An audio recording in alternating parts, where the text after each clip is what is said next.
I am Sarah Mitchell, 28 years old, and 3 weeks before my wedding. My mother looked me up and down in my dream dress and said the words that would change everything.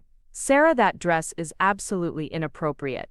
You look like you're going to a nightclub, not walking down the aisle to marry a respectable man. What she didn't know was that her criticism would lead me to make a choice that would leave every single wedding guest speechless and ultimately transform my relationship with my family forever. Before we jump back in, tell us where you're tuning in from, and if this story touches you, make sure you're subscribed because tomorrow I've saved something extra special for you. Let me take you back to the beginning, because to understand why that moment in the bridal shop was so devastating, you need to know about my mother, Patricia Mitchell. Patricia has always had very specific ideas about how women should present themselves, ideas that she's spent my entire 28 years trying to impose on me. Growing up in her house meant living under a microscope where every outfit, every hairstyle, every choice I made was subject to her inspection and inevitable correction. When I was 12, I saved my allowance for 3 months to buy a crop top that all my friends were wearing. It was innocent enough, just a simple pink shirt that showed maybe 2 inches of midriff. I wore it to school exactly once before my mother discovered it in my laundry. She held it up between 2 fingers like it was contaminated, her face twisted in disgust. What kind of message do you think this sends, Sarah? Young ladies don't parade around showing off their bodies. The shirt disappeared that same day, and when I asked about it, she told me she had donated it to charity where hopefully some other mother would have better sense than to let her daughter wear such things. That pattern continued throughout my teenage years. Shorts were too short, necklines were too low, skirts were too tight, makeup was too bold. My mother seemed to have an internal radar for anything that might suggest I was growing into a confident young woman comfortable with her own body. When I was 16 and wanted to wear a strapless dress to the junior prom, she insisted I add a cardigan that covered my shoulders completely. The dress was beautiful, a deep blue that complemented my dark hair and green eyes, but the cardigan turned it into something my grandmother might have worn to church. My senior year of high school, I was elected to the homecoming court, an honor that should have been exciting and memorable. Instead, it became another battleground over appropriate attire. The tradition was for the court to wear elegant dresses and walk across the football field during halftime of the homecoming game. I had chosen a stunning emerald green dress that fit perfectly and made me feel beautiful and confident. It had a modest neckline but was fitted through the bodice and flowed into a gorgeous full skirt. I felt like a princess when I tried it on. My mother took one look at me and shook her head. "It's too form-fitting, Sarah. You're going to be walking in front of hundreds of people, including all those teenage boys. Do you really want to give them ideas?" She insisted I wear a looser dress that hung on me like a sack, completely hiding my figure. I was 17 years old, standing in front of my entire school, feeling frumpy and embarrassed while my friends looked elegant and age-appropriate in their chosen gowns. The photos from that night still make me cringe, not because I looked bad, but because I looked like someone else entirely, someone whose mother had more say in her appearance than she did. College offered some reprieve from my mother's constant wardrobe supervision, but even then, her influence followed me. When she visited my dorm room freshman year, she went through my closet while I was in class, removing items she deemed inappropriate and leaving behind only the most conservative pieces. My roommate Jenny came back to find my mother folding clothes into a donation bag. "Mrs. Mitchell said these don't represent the values you were raised with," Jenny told me later, confused and slightly amused. Among the missing items was a sundress I had bought for spring formal, a perfectly modest yellow dress that happened to show my collarbones. The irony wasn't lost on me that my mother worked as a marketing executive for a fashion company, surrounded daily by clothing and style trends, yet she seemed determined to keep me dressed like I was preparing for a convent rather than the real world. Her colleagues probably wore more revealing outfits to work than she allowed me to wear to casual family dinners. But somehow, when it came to her daughter, different rules applied.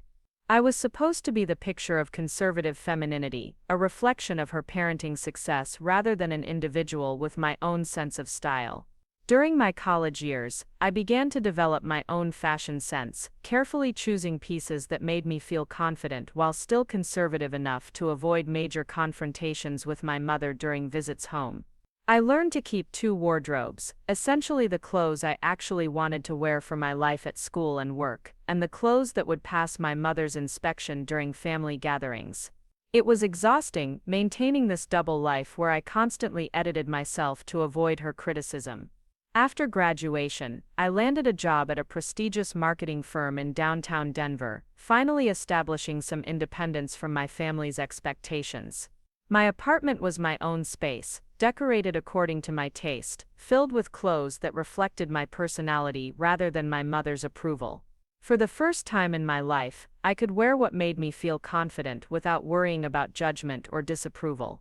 I discovered that I actually had excellent taste in clothing when I was allowed to exercise it freely. My professional wardrobe consisted of well-tailored blazers, elegant dresses, and sophisticated separates that were both office-appropriate and flattering.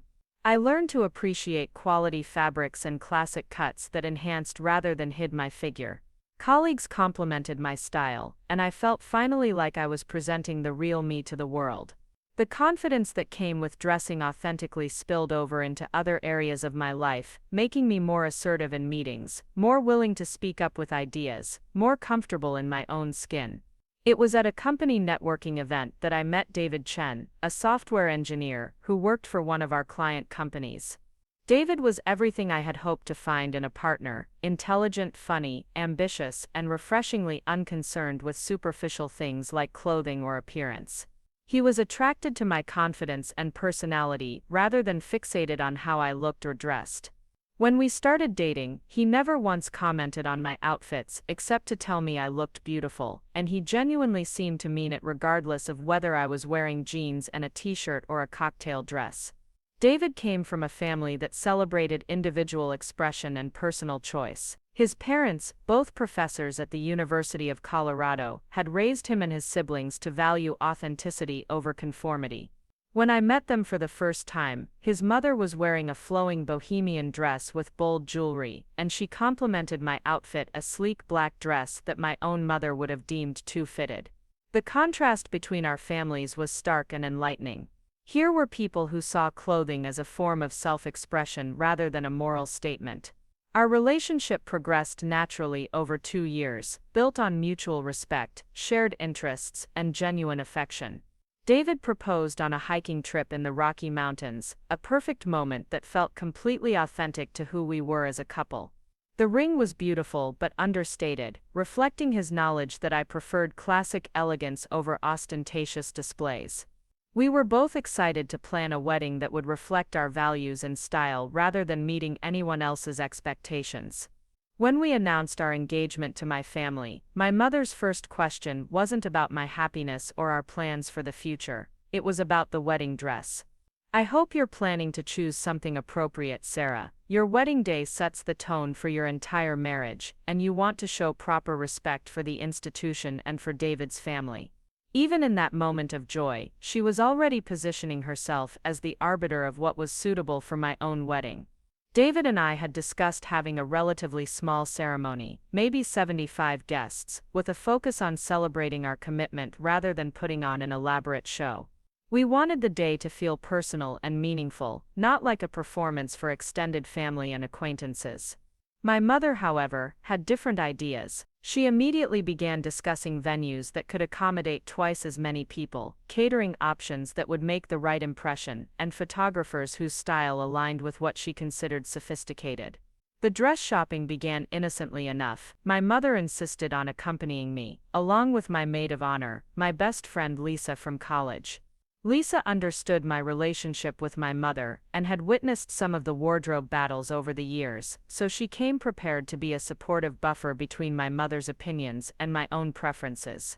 We made appointments at 3 different bridal salons, planning to spend the day exploring options and getting a feel for different styles. The first salon was elegant and upscale, with an appointment-only policy and a reputation for carrying exclusive designers. The consultant, Maria, was professional and knowledgeable, asking thoughtful questions about my vision for the wedding, the venue, and my personal style preferences. I explained that I wanted something classic but not stuffy, elegant but not overly formal, something that would make me feel like the best version of myself, rather than like I was wearing a costume. Maria pulled several options based on our conversation. The first dress was beautiful but immediately felt wrong when I put it on. It was a traditional ball gown, with a full skirt and long sleeves, gorgeous but completely overwhelming on my frame. I looked like I was playing dress-up in someone else's fantasy, rather than shopping for my own wedding dress. My mother, however, loved it immediately. "Oh, Sarah, you look so proper and elegant," she gushed, already seeing me walk down the aisle in something that met her approval. "This is exactly the kind of dress that shows respect for the occasion. David's family will be so impressed with your good taste." Lisa caught my eye in the mirror and gave me a subtle shake of her head, recognizing that while the dress was objectively beautiful, it wasn't me at all. The second dress was more fitted, a mermaid style that hugged my curves before flaring out at the knees.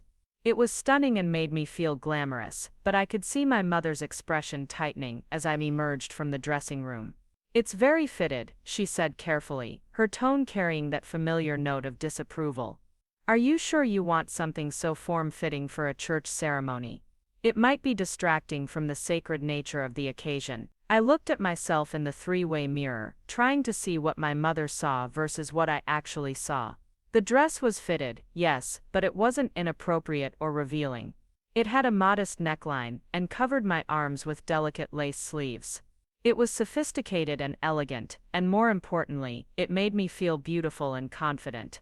But under my mother's critical gaze, I began to second-guess my reaction, wondering if maybe it was too much, too attention-seeking, too something.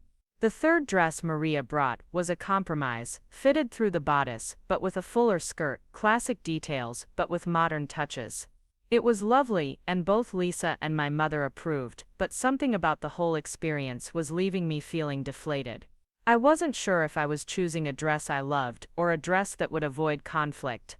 We left the first salon with appointments to return the following week to make a final decision between two of the options. The second salon had a completely different atmosphere, more relaxed and contemporary, with a wider range of styles including some non-traditional options. The consultant here, Jessica, was younger and had a more modern approach to bridal fashion. She asked about my lifestyle, my personality, and what made me feel most confident in my everyday clothing choices. When I described my professional wardrobe and personal style, she nodded understanding and led us to a different section of the salon. The dresses here were more varied in style, including some with interesting necklines, unique details, and more contemporary silhouettes. Jessica pulled several options that she thought would suit my personality and body type. The first one she brought was unlike anything I had considered before. It was a sleek, sophisticated dress, with a high neckline but an open back, elegant and modern, with clean lines and beautiful detailing.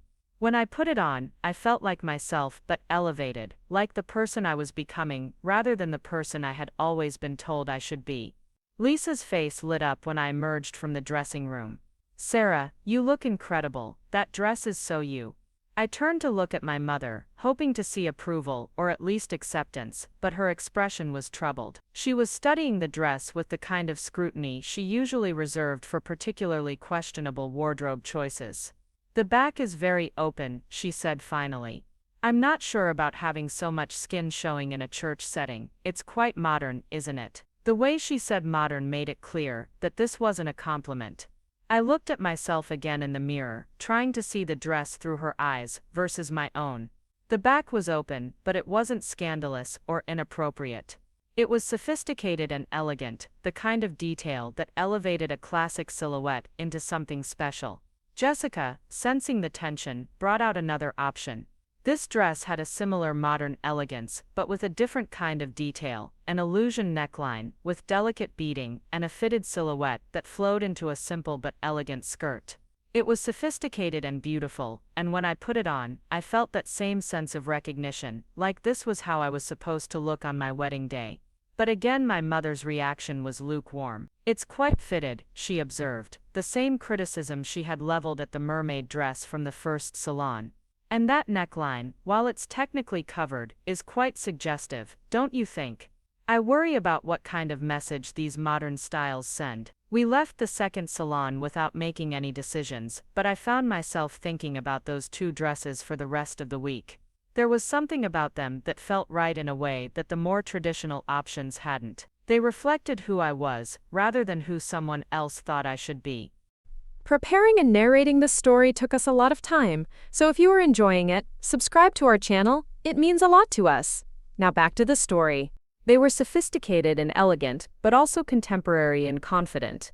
The third salon was a larger chain store, with a wider range of price points and styles. The selection was overwhelming, and the consultant seemed more focused on moving inventory than understanding my personal style. My mother immediately gravitated toward the most traditional section, pulling options that looked like they could have been worn by brides from several decades ago. Long sleeves, high necklines, full skirts that would require crinolines, and extensive alterations to achieve the proper dramatic effect. I tried on several of these traditional options to appease my mother, but they all felt like costumes rather than wedding dresses. I looked like I was preparing for a historical reenactment rather than celebrating my marriage to David. Lisa, bless her, kept steering the conversation back to what I actually wanted, asking questions about comfort and personal style that helped refocus the appointment on my preferences rather than my mother's expectations. Toward the end of the appointment, almost by accident, I tried on a dress that had been hanging in the wrong section. It was a contemporary design with classic elements, fitted but not tight, elegant but not stuffy. The neckline was modest but flattering, the silhouette sophisticated and timeless. When I put it on, I felt like myself on the best day of my life. It was perfect in a way that I hadn't experienced with any of the other options. My mother's reaction was immediate and negative. "Oh, Sarah, that's far too modern. The fit is too snug, and it's just not appropriate for a church wedding. You want something that will look timeless in photos, not trendy." Lisa, however, was practically glowing. "Sarah, that's the one. You look absolutely radiant, and it's so elegant. It's classic but with your own personal style." We left the third salon with me feeling more confused than ever. I had found a dress that felt perfect, but my mother's disapproval was casting doubt on my judgment. Was I being too influenced by current trends? Was I prioritizing how I felt over how I should look? These were questions that my mother had been training me to ask myself for 28 years, and they were hard to ignore even when I knew intellectually that her standards were unreasonable. That evening, David and I went to dinner at our favorite restaurant, a small Italian place where we had celebrated our first anniversary and several other milestones. I told him about the day of dress shopping, trying to explain my conflicted feelings without making my mother sound completely unreasonable. David listened patiently, asking questions about what I had liked about each dress and how I had felt wearing them. "The one that made you feel radiant," he said finally, "that's the one you should choose. Sarah, it's your wedding day. You should wear something that makes you feel beautiful and confident, something that reflects who you are. Your mother's opinion matters because you love her, but it shouldn't override your own feelings about something as personal as your wedding dress." His perspective was so clear and reasonable that it highlighted how complicated my relationship with my mother's approval had become. David saw the decision as straightforward: choose the dress that made me feel best. My mother saw it as a complex moral and social statement that reflected on my character, my values, and my worthiness as a bride. The gap between these two perspectives was wider than I had fully realized. Over the next few days, I found myself returning mentally to that perfect dress from the third salon. I kept thinking about how it had felt to wear it, how it had looked in the mirror, how Lisa's face had lit up when she saw me in it. I also kept hearing my mother's criticisms, her concerns about appropriateness and timelessness, and the messages that clothing choices sent to others. I made a solo trip back to the salon midweek, telling myself I just wanted to see the dress again to confirm my feelings about it. When I put it on for the second time, my reaction was even stronger. This was definitely my dress. It made me feel like the bride I wanted to be, confident and elegant and authentically myself. The consultant, recognizing a bride who had found her dress, began discussing alterations and timelines and all the practical details that would make this dream into reality. I put a hold on the dress, giving myself another week to make the final decision, but in my heart, I knew I had already decided. The challenge would be navigating my mother's disappointment and criticism while staying true to my own vision for my wedding day. I had spent 28 years learning to anticipate and avoid my mother's disapproval, but this felt like a moment where I needed to prioritize my own happiness and confidence. That weekend, David and I had dinner with his parents, and I found myself describing the dress shopping experience to his mother, Dr. Susan Chen. She listened thoughtfully as I explained my conflicted feelings about choosing between what I loved and what my mother approved of. Her response was characteristically direct and supportive. "Sarah, you're marrying our son because he loves who you are, not who your mother thinks you should be. Your wedding day should reflect that authenticity. Choose the dress that makes you feel like yourself, and trust that the people who love you will celebrate that choice." Her words were exactly what I needed to hear, a reminder that my wedding was about David and me creating a life together, not about managing my mother's expectations or anxieties. I called the salon on Monday morning and confirmed the purchase of my perfect dress. The alterations would take 6 weeks, putting the final fitting just a few days before the wedding. I felt a mixture of excitement and nervousness about my choice, thrilled to have found something so perfect but apprehensive about the inevitable confrontation with my mother when she realized I had chosen the dress she had explicitly disapproved of. I decided to tell her about my decision in person rather than over the phone, hoping that seeing my happiness and confidence might help her understand my choice. I invited her to lunch at a nice restaurant, neutral territory where we could have a calm conversation without the pressure of being in either of our homes. I rehearsed different ways to explain my decision, trying to find language that would help her see my perspective while acknowledging her concerns. The lunch started pleasantly enough, with conversation about work and family and general wedding planning details. My mother was excited about the floral arrangements she had been helping to coordinate and pleased with the menu selections we had made for the reception. She seemed relaxed and happy, which made me hopeful that she might be receptive to my news about the dress. When I finally brought up the subject, starting with how much I had appreciated her taking the time to go dress shopping with me, her expression immediately became more attentive and expectant. "I hope you've made a good decision, Sarah. I know there were a lot of options to consider." I took a deep breath and told her about returning to the third salon and choosing the contemporary dress that had felt so perfect. The change in her demeanor was immediate and dramatic. Her face went from pleased anticipation to shocked disappointment in a matter of seconds. "Sarah, you can't be serious, that dress was completely inappropriate for a church wedding. I thought we had agreed that the more traditional options were much more suitable." I explained that we hadn't actually agreed on anything, that I had needed time to think about what felt right for me. "But what will people think?" she asked, her voice rising slightly. "David's family, our friends, everyone we've invited will see you in something so modern and fitted. It doesn't send the right message about the kind of woman you are or the kind of marriage you're starting." I tried to explain that the dress was elegant and sophisticated, not inappropriate or revealing, but she seemed unable to hear my perspective.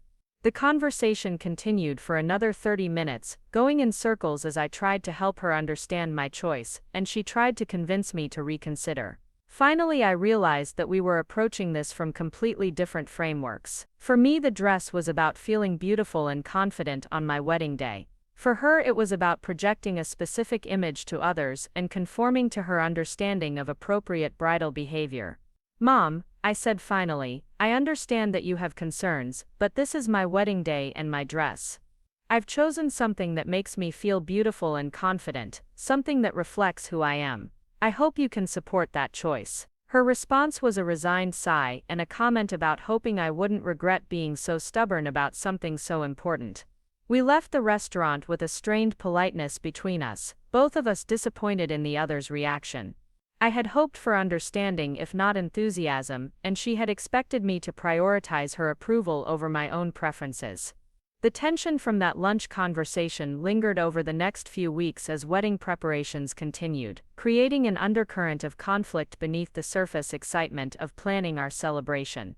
The next few weeks were a whirlwind of final wedding preparations, made more stressful by the ongoing tension with my mother over the dress. She made several more attempts to convince me to exchange it for something more traditional, including enlisting my aunt and my grandmother in her campaign to change my mind. These family members, clearly briefed by my mother on her concerns, would make casual comments about the importance of choosing appropriate attire for such a sacred occasion. David, observing this family pressure campaign, became increasingly frustrated with what he saw as inappropriate interference in our wedding planning. "Sarah, they're trying to manipulate you into changing a decision you feel good about. This is supposed to be one of the happiest times in our lives, not a battle over your right to choose your own clothes." His support was unwavering, but I could see that the ongoing conflict was affecting him too. Lisa, as my maid of honor, was dealing with her own pressure from my mother, who had started asking her to talk sense into Sarah about the dress choice. Lisa handled these requests with diplomatic firmness, explaining that she supported my decision and thought I looked radiant in the dress I had chosen. My mother's disappointment with Lisa's response added another layer of tension to the wedding planning process. 3 weeks before the wedding, I had my first fitting. The dress required minimal alterations, mostly just hemming and slight adjustments to ensure a perfect fit. When I put it on in the salon, surrounded by the seamstresses and fitters, I felt that same surge of confidence and joy that had confirmed my initial choice. This was definitely my dress, and seeing it tailored specifically to my body only reinforced how right the decision had been. I asked Lisa to come to the fitting, wanting her support, and also hoping to take some photos to send to David. David and I had decided not to see each other in our wedding attire before the ceremony, but we were sharing details and photos of other elements of our wedding planning. When Lisa saw me in the fitted dress, her reaction was immediate and emotional. "Sarah, you look absolutely stunning. This dress is so perfect for you, so elegant and sophisticated. David is going to be blown away when he sees you walking down the aisle." Her enthusiasm was exactly what I needed to hear, a reminder that my choice was not only appropriate but beautiful. We took several photos, and I felt confident and excited about my decision in a way that had been clouded by weeks of family pressure. However, the family pressure was about to reach a new level. My mother had apparently decided that since subtle persuasion wasn't working, more direct intervention was necessary. She called me the evening after my fitting, her tone more serious and urgent than it had been in our previous conversations about the dress. "Sarah, I've been thinking about this dress situation, and I really think we need to find a solution before it's too late. What if we compromised? What if we found a beautiful lace jacket or bolero that you could wear over the dress? It would address my concerns about the fit and the modern style, while still allowing you to wear the dress you've chosen." The suggestion of adding a cover-up to modify my carefully chosen dress felt like a betrayal of everything the decision had represented. I had chosen this dress because it made me feel like myself, and adding elements to make it more conservative would fundamentally change both its appearance and what it meant to me. I tried to explain this to my mother, but she seemed to interpret my resistance as stubborn defiance rather than a principled stance about authenticity and personal choice. That phone conversation ended with both of us frustrated and neither of us willing to compromise further. I was committed to wearing the dress exactly as I had chosen it, and she was committed to finding a way to make it more acceptable according to her standards. The next morning, I woke up to a text message from my mother asking if she could come with me to the final fitting scheduled for the following week. I agreed to let her come, hoping that seeing me in the completed dress might help her understand why I felt so strongly about my choice. Maybe if she could see how beautiful and appropriate the dress actually was, how confident and happy it made me feel, she would finally be able to support my decision. It was probably naive of me to think that one more conversation would resolve weeks of conflict, but I was still hoping for a breakthrough that would allow us to enjoy the wedding planning process together. The day of the final fitting arrived with spring weather that matched my hopeful mood. Lisa met us at the salon, providing moral support and also serving as a buffer between my mother's potential criticism and my emotional investment in this dress. The appointment was scheduled for late afternoon, giving us time to complete the fitting and then go to dinner together if the mood was positive. When I emerged from the dressing room in my perfectly fitted wedding dress, I felt that familiar surge of confidence and joy. The alterations had been completed beautifully, and the dress fit like it had been designed specifically for my body. I looked in the three-way mirror and saw exactly the bride I wanted to be: elegant, sophisticated, confident, and authentically myself. Lisa's reaction was immediate and enthusiastic. "Sarah, you look absolutely perfect. That dress is stunning on you." I turned hopefully to my mother, waiting for her response and hoping that seeing the completed look would help her understand my choice. but her expression was exactly what I had feared, tight with disapproval and disappointment. "Sarah," she said, her voice carrying that familiar tone of criticism that I had been hearing my entire life, "that dress is absolutely inappropriate. You look like you're going to a nightclub, not walking down the aisle to marry a respectable man." The words hit me like a physical blow. Standing there in the three-way mirror, wearing what I considered the most beautiful dress I had ever owned, hearing my mother reduce it to something cheap and inappropriate felt devastating. The seamstress who had been adjusting the hem looked up in shock, clearly uncomfortable with the sudden tension in the room. Lisa stepped forward immediately, her protective instincts kicking in. "Mrs. Mitchell, that's completely unfair," Lisa said firmly. "Sarah looks absolutely gorgeous, and this dress is completely appropriate for a wedding. It's elegant and sophisticated." But my mother wasn't backing down. She had clearly decided that this final fitting was her last opportunity to change my mind, and she was pulling out all the stops. "Lisa, I appreciate your loyalty to Sarah, but you're not the one who has to face our family and friends when they see her walking down the aisle in something so revealing and modern. This isn't what a proper bride looks like." She turned back to me, her voice taking on that persuasive tone she had perfected over decades of trying to control my choices. "Sweetheart, it's not too late to find something more suitable. There are beautiful traditional dresses that would be so much more appropriate for a church ceremony."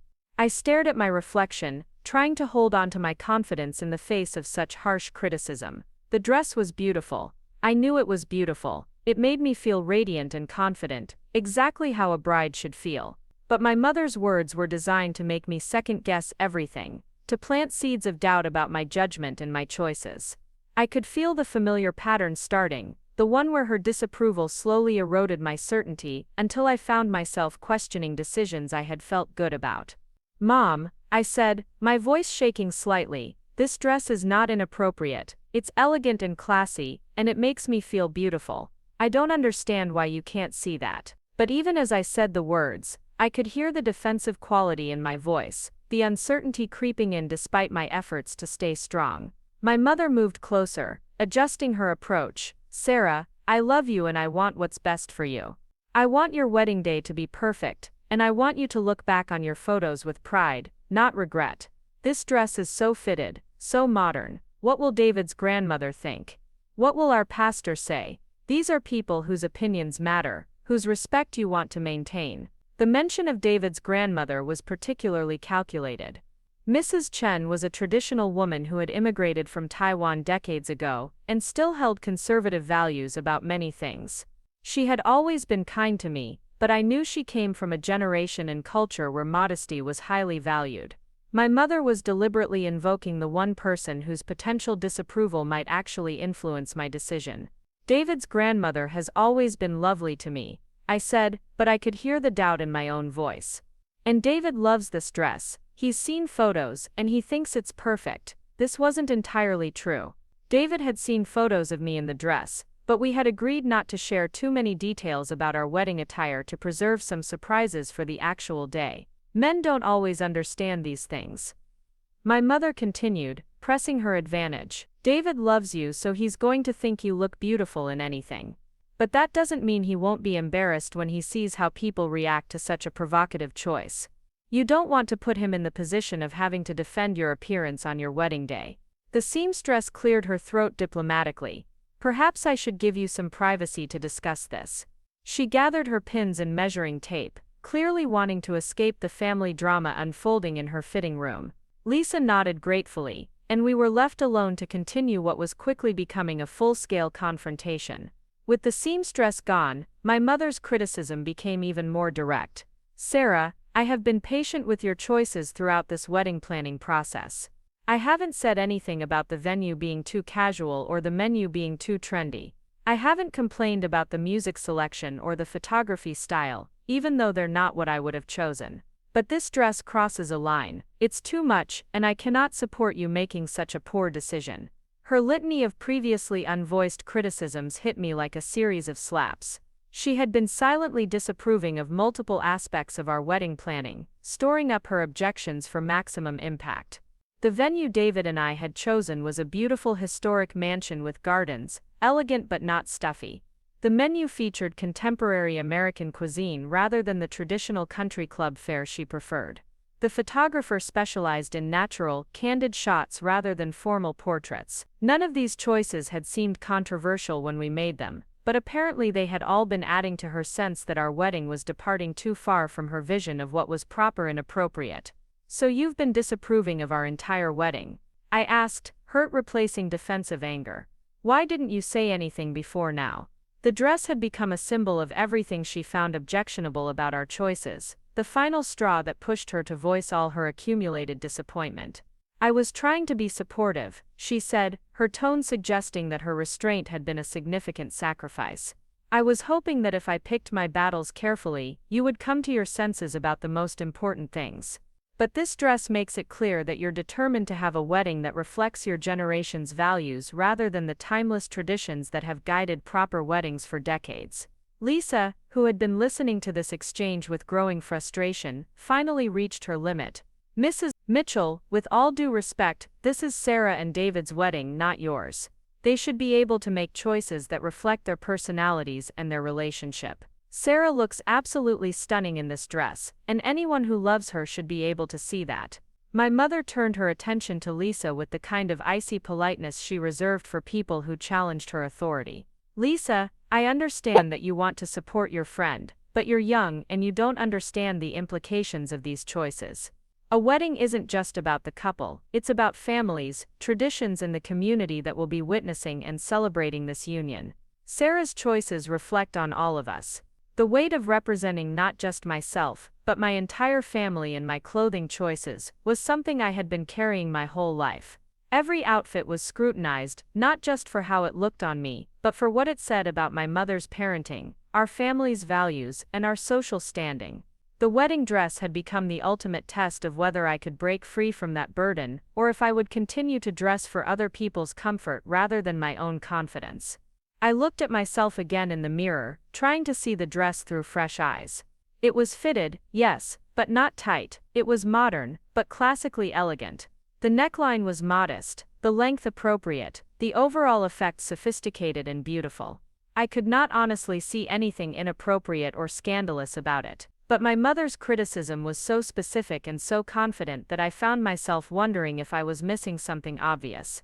"What specifically do you think is inappropriate about it?"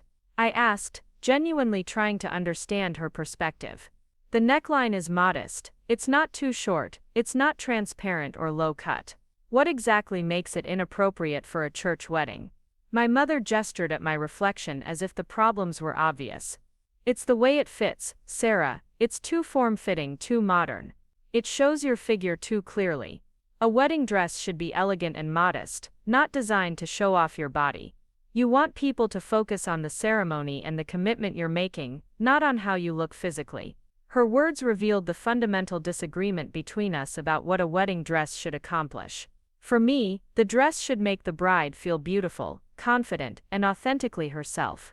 For my mother, the dress should minimize physical attraction and focus attention on the spiritual or social aspects of the ceremony.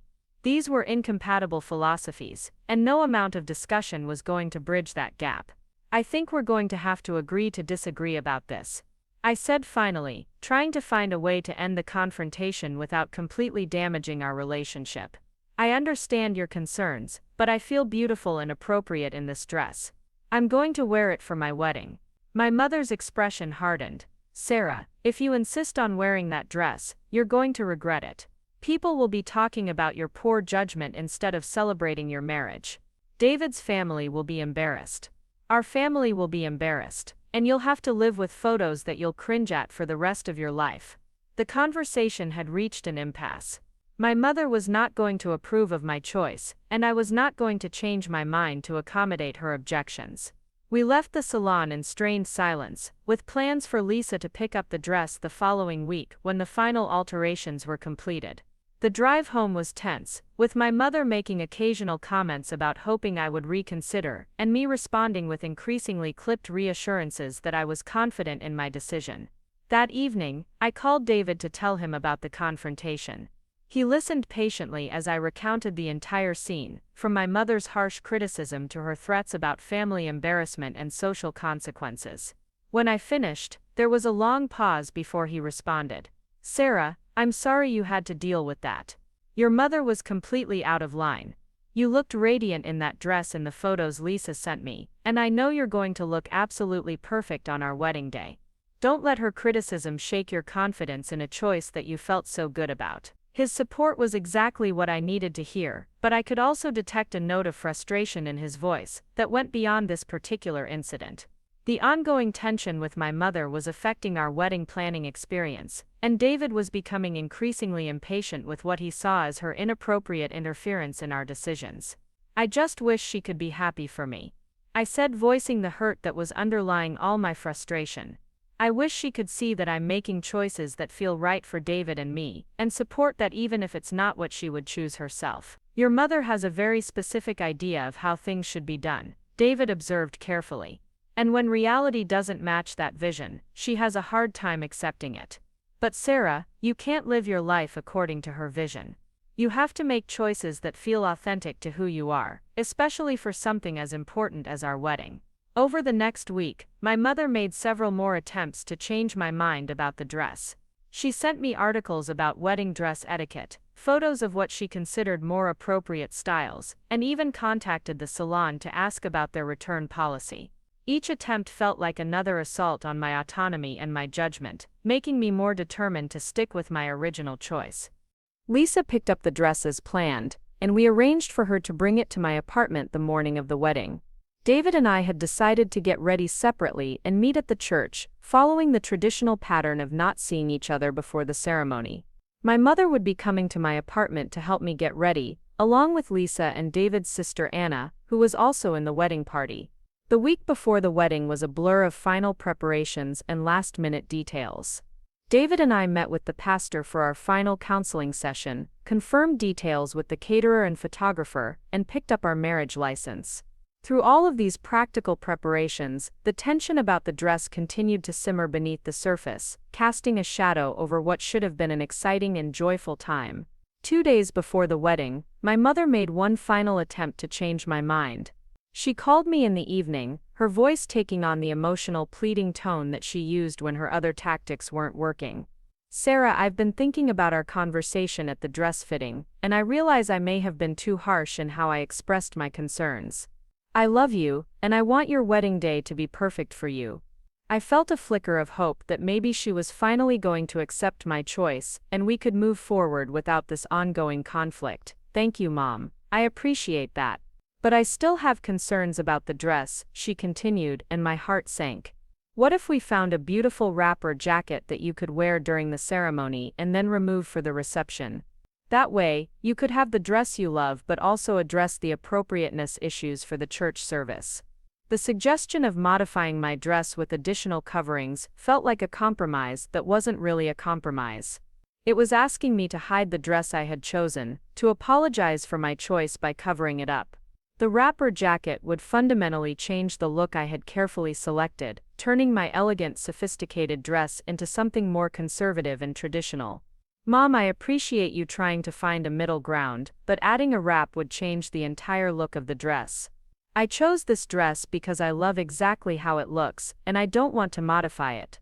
I tried to keep my voice calm and reasonable, but I was tired of having to defend a choice that should have been mine to make freely. So you're going to ignore all my concerns and wear something that you know will make your family uncomfortable.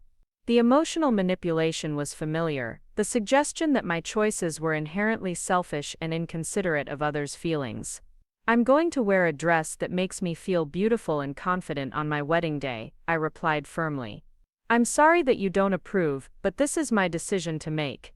The conversation ended with both of us frustrated and no closer to resolution than we had been weeks earlier. I hung up feeling emotionally drained and wondering if the ongoing conflict was going to overshadow the joy of my wedding day. David, seeing my distress, suggested we go for a walk to clear our heads and refocus on the positive aspects of our upcoming celebration. As we walked through our neighborhood, David shared his own pre-wedding anxieties and excitement, reminding me that the most important thing was our commitment to each other and our future together. The dress, the venue, the food, all the details we had spent months planning, were just the setting for what was really important, which was the moment when we would promise to build a life together. In 50 years, when we're looking back on our wedding day, what's going to matter is how we felt about committing to each other, not whether your dress met your mother's approval, he said, taking my hand as we walked. I want you to wear whatever makes you feel most like yourself, because that's the person I'm marrying. His perspective helped me regain some emotional equilibrium, but I was still dreading the morning of the wedding and the inevitable tension that would arise when my mother saw me in the dress she had spent weeks trying to convince me to change. I had stood my ground about my choice, but I knew the battle wasn't over yet. The morning of our wedding dawned clear and beautiful, with spring sunshine streaming through my apartment windows. Lisa arrived early with coffee and pastries, determined to keep the mood positive and celebratory despite the ongoing family tensions. David's sister Anna arrived soon after, bringing flowers and an infectious enthusiasm that helped lift my spirits. My mother arrived precisely on time, carrying a large bag that immediately made me suspicious. She was dressed beautifully for the occasion, but her expression was tense in a way that suggested she hadn't given up on changing my mind about the dress. After exchanging pleasantries with Lisa and Anna, she asked to speak with me privately in my bedroom. "Sarah, I brought something for you," she said, pulling a delicate lace jacket from her bag. "It's a family heirloom that belonged to your great-grandmother. She wore it for her wedding, and I thought it might be a meaningful addition to your outfit."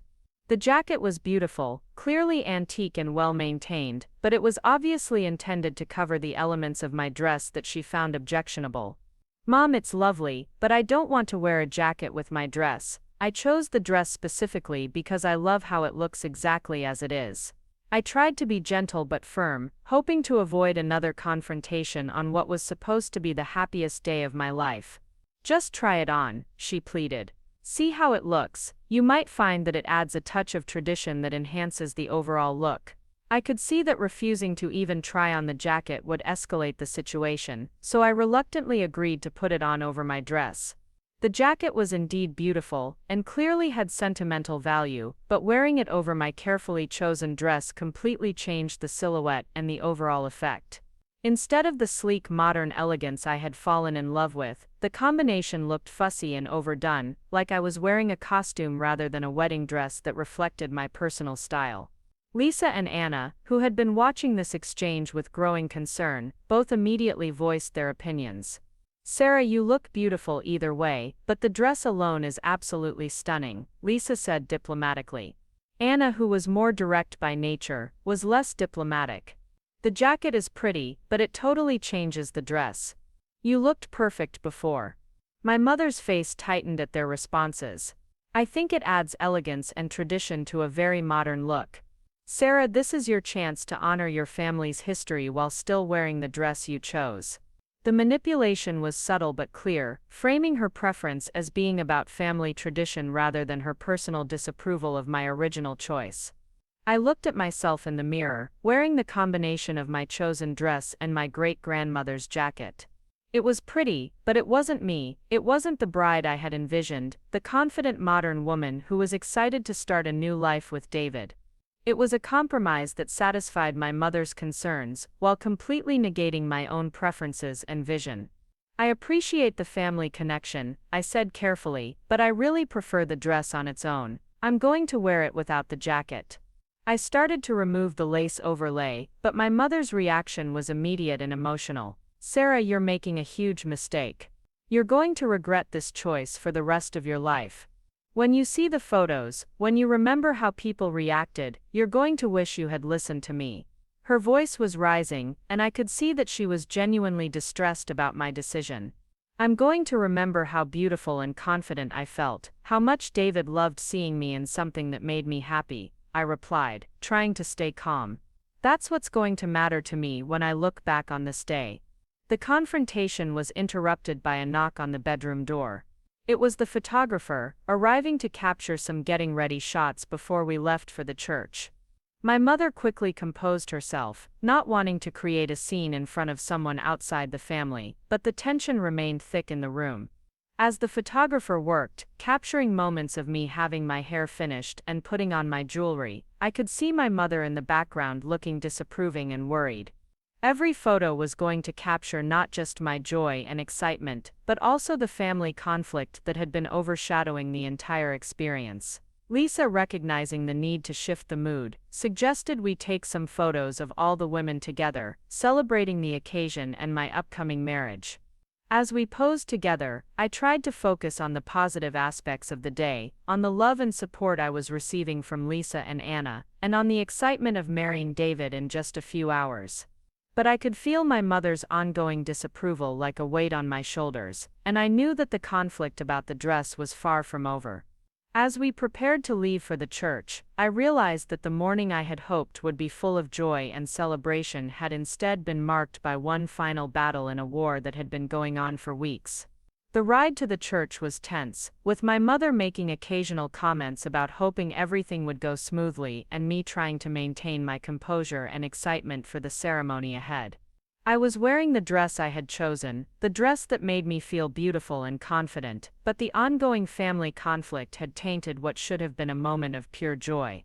As we pulled up to the church, I could see guests beginning to arrive, and I felt a mixture of excitement and anxiety about their potential reactions to my appearance.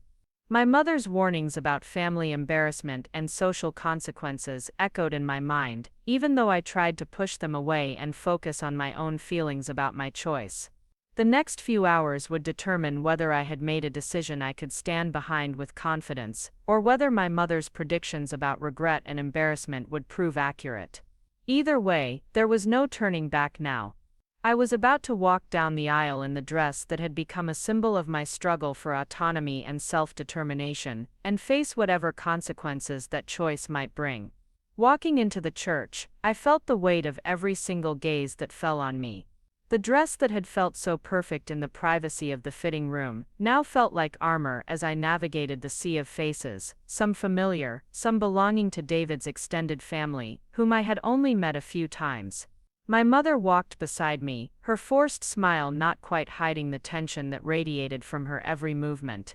The bridal suite at the church was a small, elegantly appointed room where I would wait until it was time for the ceremony to begin.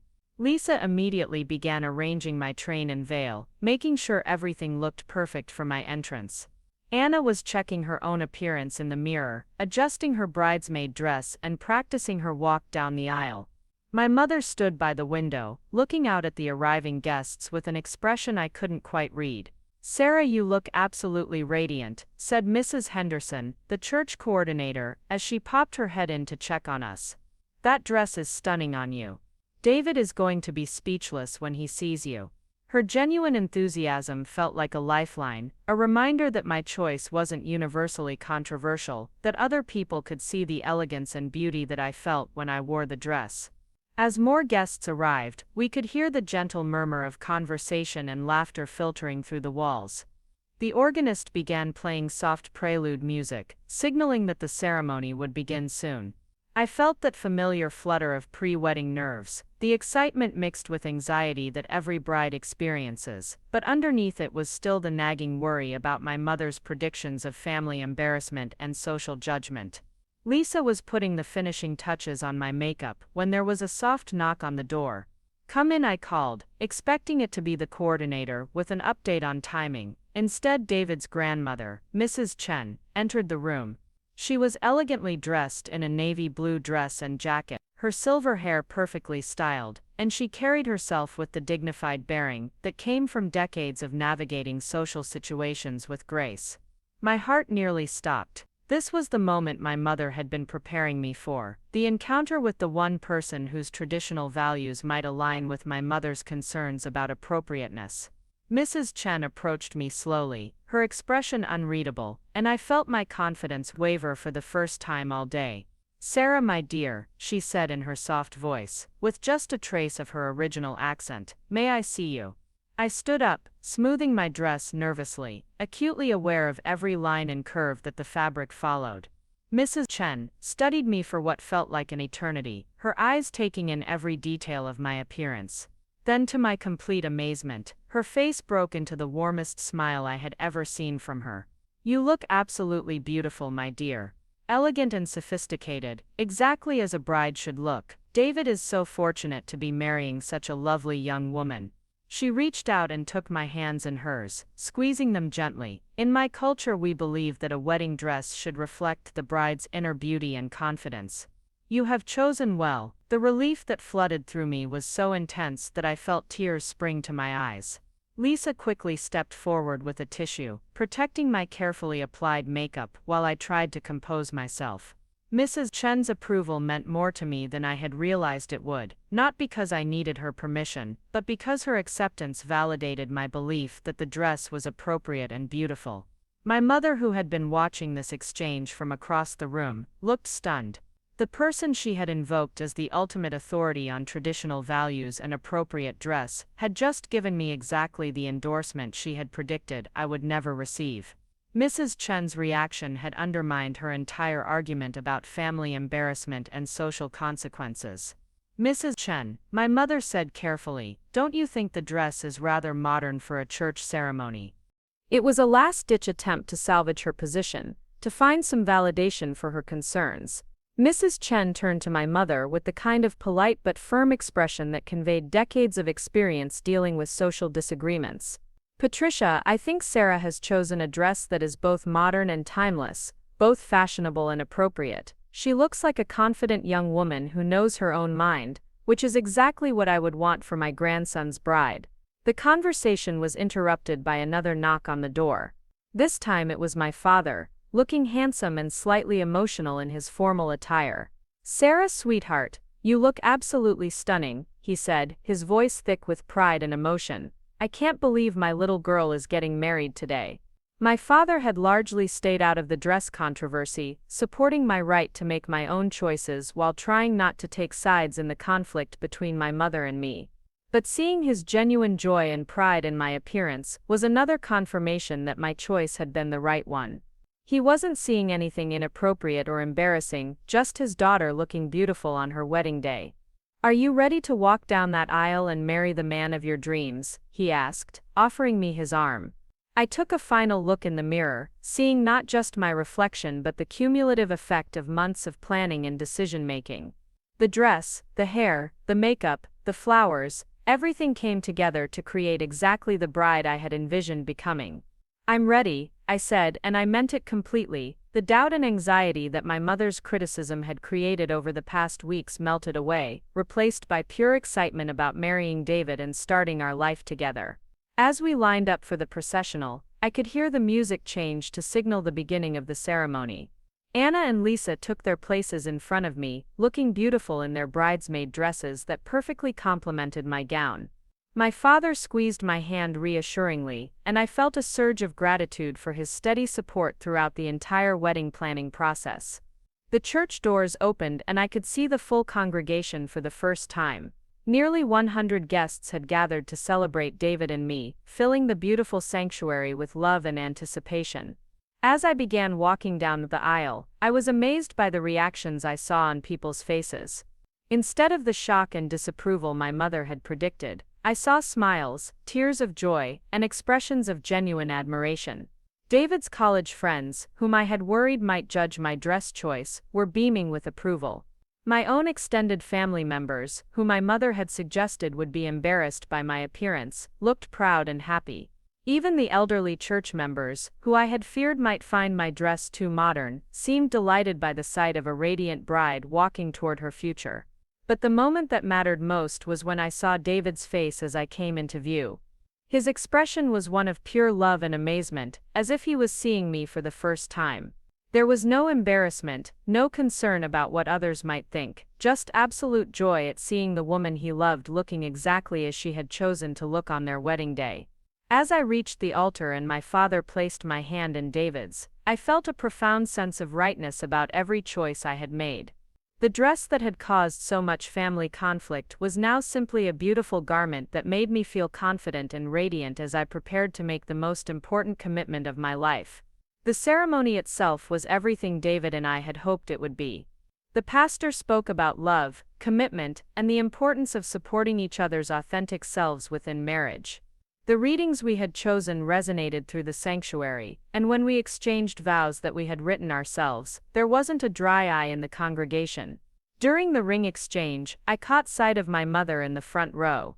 Her expression had transformed completely from the worry and disapproval she had carried for weeks.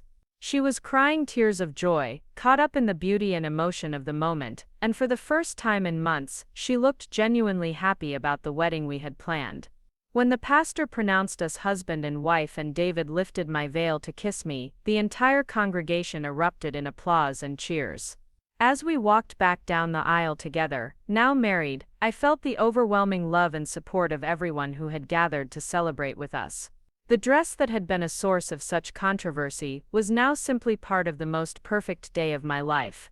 The receiving line after the ceremony gave me the opportunity to hear directly from our guests about their reactions to the wedding. Person after person complimented my dress, telling me how beautiful and elegant I looked, how perfect everything had been, how moving the ceremony was.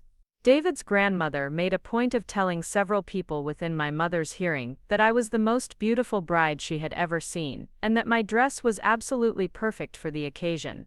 My college roommate, whom I hadn't seen in over a year, pulled me aside during the receiving line. "Sarah, you look absolutely incredible. That dress is so you, so elegant and sophisticated. I can't believe how perfect everything is." Her reaction was echoed by dozens of other guests, creating a chorus of approval that completely contradicted my mother's predictions of social embarrassment. The photographer was capturing everything, and I could see from his excitement that he was getting exactly the kinds of shots that David and I had hoped for. The dress photographed beautifully, creating elegant lines and a timeless silhouette that would look just as appropriate in photos decades from now as it did today. During the cocktail hour between the ceremony and reception, David and I had a few quiet moments together while the photographer took couples' portraits. "Sarah, you look absolutely perfect today," he said, holding my hands and looking into my eyes. "I know your mother gave you a hard time about the dress, but I want you to know that I think you made exactly the right choice. You look like yourself, only more radiant and beautiful than I've ever seen you." His words meant everything to me, validation that the choice I had fought for was indeed the right one for us as a couple. The dress wasn't just about my individual preferences, it was about my right to make authentic choices that reflected who I was becoming as a married woman, as David's partner in life.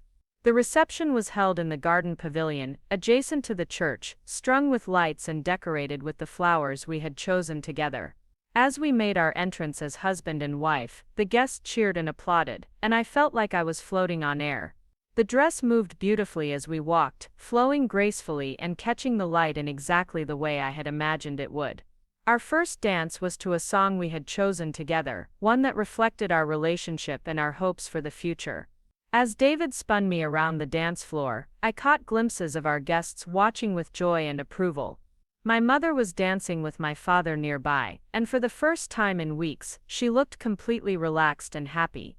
During the dinner portion of the reception, several guests made toasts that referenced how beautiful and radiant I looked, how perfect the entire celebration was, and how happy David and I appeared together. David's best man mentioned in his speech that he had never seen David as happy as he was today, seeing me walking down the aisle in my chosen dress. The evening continued with dancing, laughter, and celebration. I changed into comfortable shoes, but kept my dress on for the entire reception, feeling more confident and beautiful with each passing hour.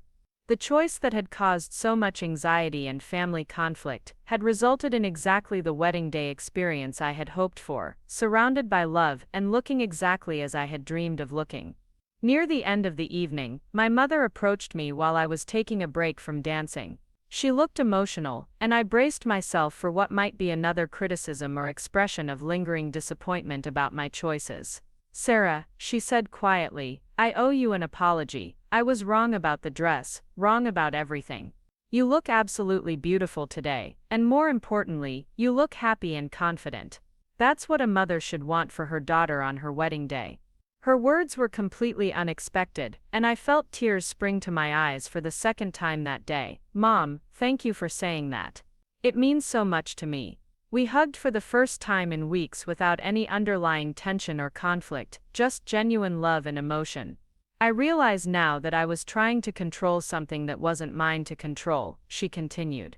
"Your wedding, your dress, your choices, they should reflect you and David, not my fears or expectations. You made the right choice, and I should have supported you from the beginning." The conversation marked a turning point in our relationship that went far beyond the dress controversy. My mother was acknowledging my right to make my own decisions, even when they didn't align with her preferences or comfort level. It was the kind of growth and understanding that I had hoped for, but hadn't expected to receive. David's parents also made a point of telling me how beautiful they thought I looked, and how perfect they thought the wedding had been. His father, normally a quiet man, told me that I was exactly the kind of strong, confident woman he had hoped his son would marry, and that my dress choice reflected the kind of thoughtful decision-making that would serve us well in marriage. As the evening wound down, and David and I prepared to leave for our honeymoon, I reflected on the journey that had brought us to this point. The dress that had been a source of such family conflict had ultimately become a symbol of my growth as an independent woman capable of making authentic choices about my own life. The weeks of tension and criticism from my mother had been painful, but they had also forced me to examine my own values and priorities. I had learned that I could stand up for my choices even when they were unpopular with people I loved, and that authenticity was worth fighting for even when it created temporary conflict. More importantly, I had learned that my mother's fears about social judgment and family embarrassment were largely unfounded. The guests at our wedding had responded to my confidence and joy, not to whether my dress met some arbitrary standard of traditional appropriateness. People who loved us wanted to see us happy and authentic, not conforming to someone else's vision of what we should be. 6 months after our wedding, I was going through the professional photos that had arrived from our photographer. Every single image showed a radiant, confident bride in a dress that was unquestionably elegant and appropriate. The photos captured not just how I looked, but how I felt, glowing with happiness and excitement about the commitment David and I were making. My mother, looking at the photos with me, shook her head with a rueful smile. "I can't believe I fought you so hard about that dress. You look absolutely perfect in every photo. I was so worried about what other people would think, that I almost missed seeing how beautiful and happy you looked." The photo album became a reminder, not just of our wedding day, but of the importance of trusting my own judgment and making choices that felt authentic to who I was becoming. Every time I looked at the pictures, I remembered the feeling of walking down the aisle in a dress that made me feel completely confident and beautiful. David and I settled into married life, with a strong foundation of mutual respect and support for each other's individual choices and preferences. The dress controversy had actually strengthened our relationship by showing us both that we were willing to stand up for each other and for our shared values, even when facing pressure from family members we loved. A year after our wedding, we received an invitation to David's cousin's wedding. The bride-to-be was a lovely young woman who had always admired my wedding dress and had asked for advice about choosing her own gown. When she showed me the dress she had selected, it was clear that she had chosen something that reflected her own personality and style, rather than trying to meet someone else's expectations. "I remembered how confident and beautiful you looked at your wedding," she told me, "and I decided that's how I wanted to feel on my day too. I chose a dress that makes me feel like myself, just like you did." Her words reminded me that our choices often influence others more than we realize, and that choosing authenticity can give other people permission to do the same. The relationship with my mother continued to evolve in positive ways over the months following our wedding. She began asking for my opinion about her own clothing choices, acknowledging that I had developed good taste and judgment about fashion and style. She also became more supportive of my decisions in other areas of life, recognizing that her role as my mother had shifted from director to advisor. 2 years after our wedding, when David and I were expecting our first child, my mother brought up the dress controversy during a conversation about nursery decorating. "I hope I can be more supportive of your parenting choices than I was of your wedding choices," she said thoughtfully. "I realized after your wedding that trying to control your decisions was damaging our relationship and preventing me from simply enjoying your happiness." Her reflection showed a level of self-awareness and growth that I found deeply encouraging. The dress had become a catalyst for broader changes in how we related to each other, moving from a dynamic where she tried to control my choices to one where she respected my autonomy while still offering love and support. Looking back now, 3 years after that transformative wedding day, I can see that choosing to wear the dress I loved, despite my mother's objections, was about much more than fashion or wedding planning. It was about claiming my right to make authentic choices about my own life, even when those choices challenged family expectations or created temporary conflict. The dress itself hangs in my closet now, carefully preserved and occasionally admired, but its real significance goes far beyond its physical beauty. It represents a moment when I chose to trust my own judgment over other people's fears, when I prioritized my own confidence and authenticity over the comfort of family members who struggled to accept my growing independence. David often tells people that one of the things he loves most about me is my willingness to make thoughtful, authentic choices, even when they're not the easy or popular option. The dress controversy, he says, showed him early in our marriage that I was someone who would stand up for what felt right, a quality that has served us well as we've navigated other decisions and challenges together. The wedding photos still make me smile every time I see them, not just because they captured a beautiful day, but because they show a bride who was completely confident in her choices and completely committed to building an authentic life with the person she loved. The dress that caused so much controversy ultimately became part of the most perfect day of my life, exactly as I had believed it would. The guests from our wedding still occasionally mention how beautiful everything was, how radiant I looked, and how perfect the celebration felt. Their memories align completely with my own, confirming that the choice I fought for was indeed the right one for David and me. The social embarrassment my mother had predicted never materialized, replaced instead by genuine admiration and support from people who loved us. Most importantly, the experience taught me that authenticity is always worth fighting for, even when it creates temporary conflict with people we love. The confidence I gained from standing up for my wedding dress choice has influenced every major decision I've made since then, from career moves to parenting choices, to personal relationships. When young women ask me for advice about wedding planning or dealing with family pressure about major life decisions, I always tell them the same thing: trust your instincts, choose authenticity over approval. And remember that people who truly love you will ultimately want you to be happy and confident in your own choices. The dress was just a dress, but the principle it represented has shaped the woman I've become and the life David and I have built together. Up next, you've got two more standout stories right on your screen. If this one hit the mark, you won't want to pass these up. Just click and check them out.